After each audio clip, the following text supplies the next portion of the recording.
अस्सलामुअलैकुम जी। Fundamental of physics Halliday Resnick Walker का 10th एडिशन है। Chapter 23 Gauss's law problem 49।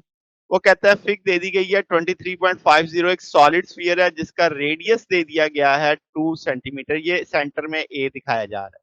Concentric एक स्फेरिकल कंडक्टिंग शेल जिसका अंदरूनी रेडियस बी दिखाया जा रहा है और आउटर रेडियस बाई 2.4 ए दिखाया जा रहा है। यूनिफॉर्म चार्ज है 0.5 फेम्टो आपके पास कूलम और नेट चार्ज आपके पास -q1 के बराबर है। शेल का, बाहर वाली शेल का।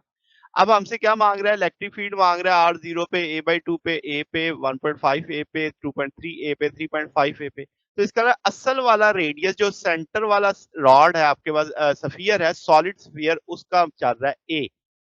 उसके लिहाज से पहले तो डिस्कशन हो रही है। फिर नेट चार्ज जो शेल वही बाहर वाला शेल है उसका अंदरूनी और बैरूनी सतह पे चार्ज मांगा जा रहा है। तो हम गॉसियन सरफेस ले लेते हैं। जो अंदर वाला सॉलिड स्फीयर है उसके ऊपर तो हम कहेंगे गॉसियन सरफेस भी स्फेरिकल होगी। तो phi is equal to sigma E dot A है। ई स्फीयर का हम जानते हैं 4 पाई बाय आर स्क्वायर होता है। हम गाउसी लॉ का शक्ल एक और भी जानते हैं, charge per unit charge epsilon not है डिवाइडेड के साथ। तो जो गॉसियन सरफेस से चार्ज होगा enclose into the Gaussian surface वो आ जाएगा R1 R ओवर ए होल क्यूब। और हम जानते हैं जो गॉसियन सरफेस का रेडियस है वो R से जाहिर किया जा रहा है, वो हमारे स्फीयर के रेडियस से छोटा है। तो यहाँ से इस वैल्यू को सॉल्व आउट कर लेंगे तो ई की वैल्यू आ जाएगी K Q one A cube I into R. अब हमें मुख्तलिफ आर दिए गए हैं तो आर की वैल्यू जीरो रखेंगे तो जीरो आ जाएगा। अगले केस में आर की value two R by two रखेंगे तो वो आ जाएगा जवाब ए बाई टू। इसे सॉल्व करेंगे तो K Q one two A square आ जाएगा। सारी वैल्यूज को सॉल्व करेंगे तो 5.6 टू 10⁻² आ जाएगा। इसी तरह आर ए के बराबर रखेंगे तो ये 11.2 10⁻² आ जाएगा। अगर हम गॉसियन सरफेस स्फीयर में लेते हैं, अब जो उसने कहा ना आर की वैल्यू 2.3 ए, तो इसका मतलब ये गॉसियन सरफेस हमारे अंदर जो सॉलिड स्फीयर है उससे बाहर निकल गई है। तो बी का आपके पास कितना है? 2a है। जब आप कितना मांग रहे हैं? 2 3a। तो इसका मतलब ये अब जो बी और सी के दरमियान वाली जगह है वहां पे आ गई है, क्योंकि सी का कितना है 2.4, बी का कितना है 2.8, जबकि अब वो कितना कह रहा है 2.3। तो यानी बी और सी के दरमियान, यानी जो बैरूनी शेल है उसके ऊपर। तो बैरूनी शेल के ऊपर हम कह देते हैं कि भाई उसी तरीके से गाजी लाल अप्लाई कर देंगे, ये वैल्यू लग जाएगी आपके पास। तो अब आपके पास हम कहेंगे जो ए है वो आर से छोटा है और यानी आर ए से बड़ा है, बी से छोटा है।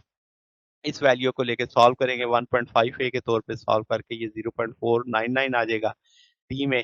और अगला उससे अगले रीजन में हम कह देंगे फील्ड जीरो है, क्योंकि आपके पास शेल कंडक्टिंग है तो इलेक्ट्रिक फील्ड उसके अंदर से जीरो होगी। इसी तरीके से उससे अगले केस में हम कहेंगे चार्ज एनक्लोज्ड है, गॉसियन सरफेस में जीरो आ जाएगा। तो तब भी इलेक्ट्रिक फील्ड क्या हो जाएगी? जीरो हो जाएगी, जब रेडियस ने 3.5 ए मांगा है। इसी तरीके से फिर उसने कहा गॉसियन सरफेस बताओ जो कंप्लीटली आपके पास कंडक्टिंग शेल के अंदर होगी। तो इलेक्ट्रिक फील्ड उस जगह पे हर जगह पे जीरो होती है, तो हम कहेंगे टोटल चार्ज भी जीरो हो जाएगा गॉसियन सरफेस के अकॉर्डिंग लॉ के गॉसी लॉ के मुताबिक। तो क्यू आई बराबर आ जाएगा माइनस क्यू आई के। तो माइनस क्यू आई के साथ क्यू आई की वैल्यू क्यू वन की वैल्यू पता है तो वो माइनस के साथ आ जाएगी। क्यू नॉट आउटर सरफेस पे शेल है तो नेट चार्ज हमें पता है माइनस क्यू के बराबर है, क्यू वन के बराबर है। यहाँ पे ये बताया हुआ है कि जो नेट चार्ज है वो किसके बराबर है? -q1 के बराबर है। तो यहाँ से अब हम कह सकते हैं कि भी वो -q1 के तो इनर और आउटर मिलके इसके बराबर आएंगे। तो इसमें से क्यू क्यू आउट वाला चाहिए तो क्यू आई इधर चला जाएगा तो ये जीरो आ जाएगा। तो आउटर नेट शेल पे आउटसाइड जीरो हो जाएगा। तो ये जनाब हमारे पास सॉल्यूशन है। अगर आपको इसमें कोई बात पूछनी हो, डाउट हो, नीचे कमेंट्स में पूछ सकते हैं। वीडियो अच्छी लगी हो तो वीडियो को लाइक कीजिएगा, दोस्तों के साथ शेयर कीजिएगा, चैनल को सब्सक्राइब कर दीजिएगा।